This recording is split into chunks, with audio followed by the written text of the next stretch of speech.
dans le paysage de notre archevêché, dans le contexte de la France aujourd'hui, le monastère de Godoncourt, la Nativité de la Mère de Dieu, trouve un lieu spécial et spécifique à ce lieu monastique.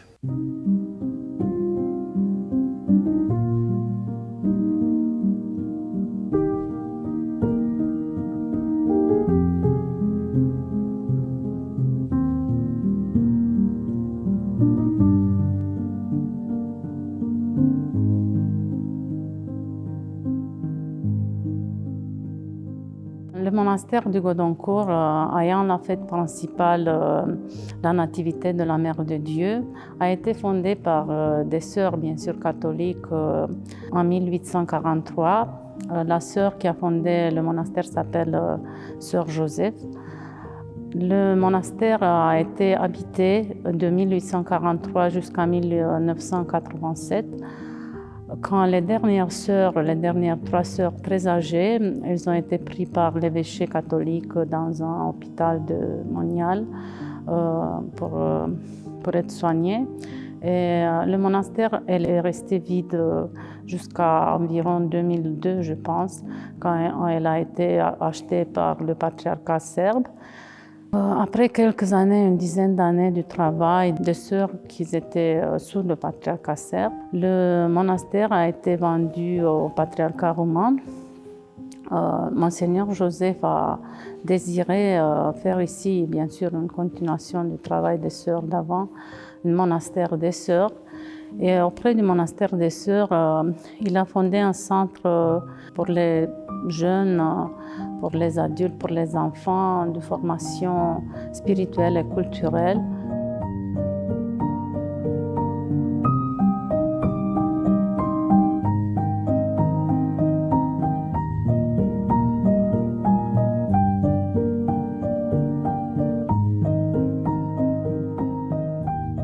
C'est le lieu où se rencontrent les enfants, les camps d'enfants, les jeunes de l'association Nepsis de notre archevêché, mais en même temps les familles qui viennent de partout, de la France, mais pas seulement de la France, aussi d'Allemagne et de la Suisse voisine, et où la nourriture spirituelle est devenue très abondante.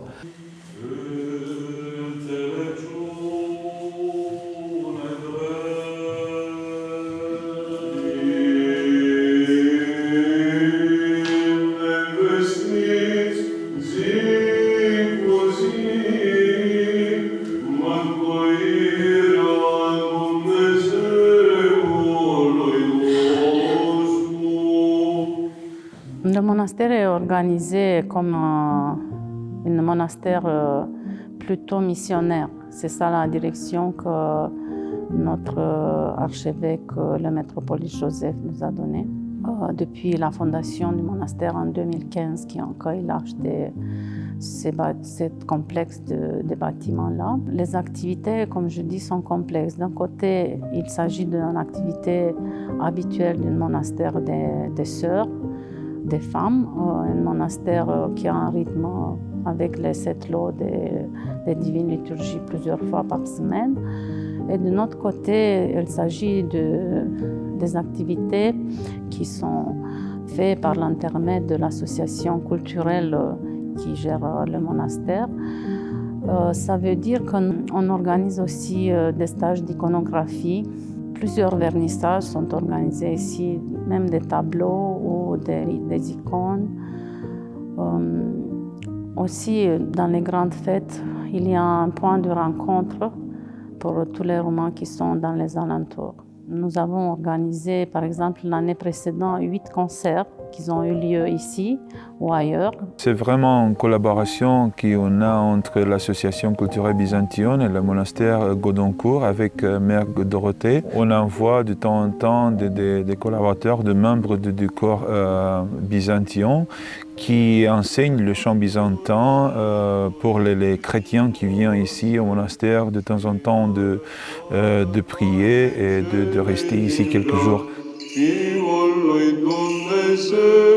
fiu al Fecioarei se facem, și Gabriel dorul bine îl vestește. Moi, j'aime de croire que ce qui se passe ici est vraiment une école du chant byzantin. On sait déjà que Mère Dorothée a fait partie de la communauté du monastère Varatek de Moldavie, de Roumanie, et que moi, je collabore avec le monastère Varatek. Je fais des répétitions avec le corps des religieuses de Varatek. C'est pour ça que ma Mère Dorothée a réussi d'apporter cette tradition du monastère Varatek ici en France, assez loin de Roumanie.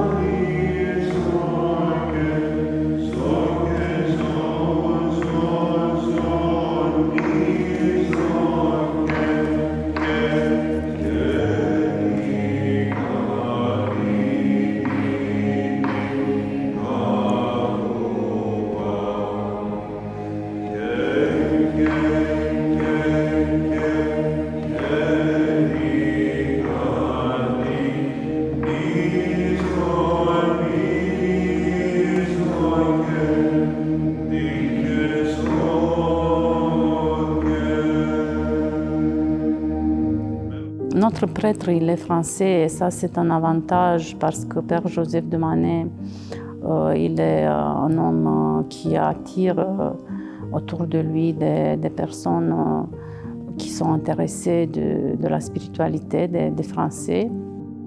Alors j'étais dans le milieu de l'édition et il y avait quelques garçons qui, dans les années 80, sont devenus orthodoxes aussi, quelques-uns. Donc je n'étais pas tout à fait seul, mais j'étais relativement discret. En même temps, je n'ai pas caché que j'ai fait des études de théologie après à Saint-Serge. Mais j'étais surtout aidé par un père spirituel qui s'appelait le père Serge Chevitch, qui était un archimandrite russe. Voilà. Puis ensuite, j'ai été ordonné lecteur pour l'église de Sainte-Geneviève-des-Bois, où repose une grande partie de l'immigration russe venue en France après la Révolution. Et que vous dire d'autre? J'ai été lecteur pendant 20 ans, donc j'ai vécu dans l'église russe, de l'émigration russe, au sud de Paris. Et j'ai été ordonné lecteur par l'archevêque de la rue d'Aru, Monseigneur Georges. J'ai été aidé, ça je peux revenir là-dessus, c'est sûr, par ma sœur et mon frère, puisqu'ils ont fait la démarche avant moi. Et mon frère voulait devenir moine depuis qu'il avait l'âge de 7 ans. Il est donc parti voir le père Sophrony à Maldonne, monastère qu'a créé Père Sophrony, et le Père Sophrony lui a dit de partir en Grèce au mont Athos, où mon frère s'est établi. Il y est depuis 45 ans ou 50 ans maintenant. Voilà. Donc j'ai été aidé par leur démarche, c'est sûr. Mais nous sommes très différents. Mais là, nous nous sommes aidés, nous étions unis.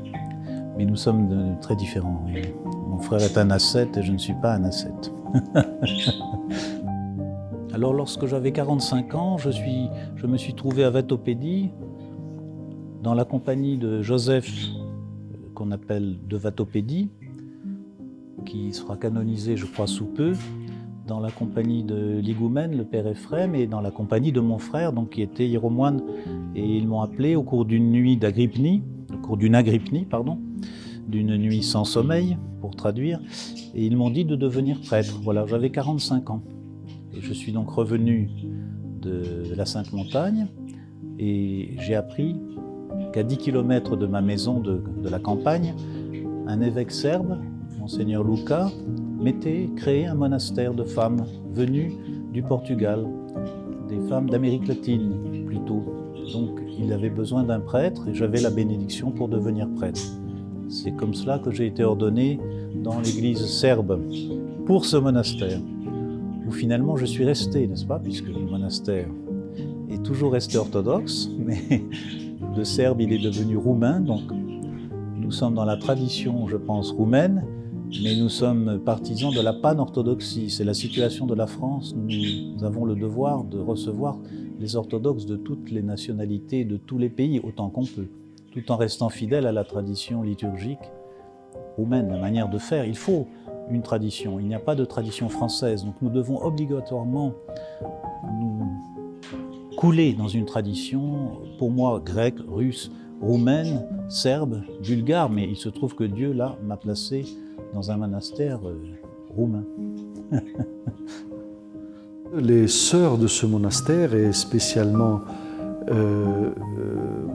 la moniale Dorothea, qui est l'higoumène de ce monastère, propose un éventail d'activités qui aident énormément et les familles, et les communautés, et les enfants à ce que nous appelons la transmission de la foi. Et je pense que c'est important cette ouverture culturelle pour eux parce que comme la France elle est un État laïque, c'est un petit peu différent, nos activités sont différentes, plutôt aussi à cause de cette situation contextuelle dans laquelle nous sommes ici dans ce pays-là.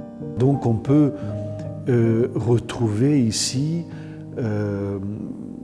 aussi des alcooliques anonymes, ceux qui avaient des problèmes ou ont des problèmes avec l'alcool. On peut retrouver l'association Nepsis qui essaie de se rencontrer avec la moniale Dorothea et d'autres amis du monastère pour une prière chaque mois.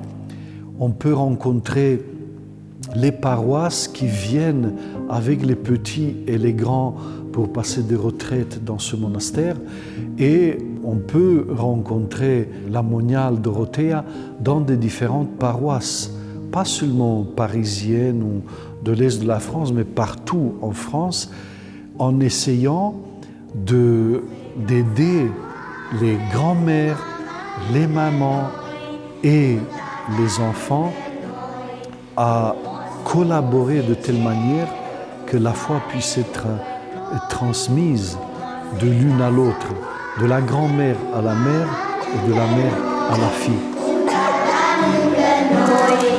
Je tiens à l'occasion de cette interview de remercier à tous les donateurs du monastère parce qu'avec leurs aides, nous avons réussi à restaurer complètement un toit de 251 mètres carrés et un bâtiment, le cordée du couvent. Nous avons fait aussi les façades.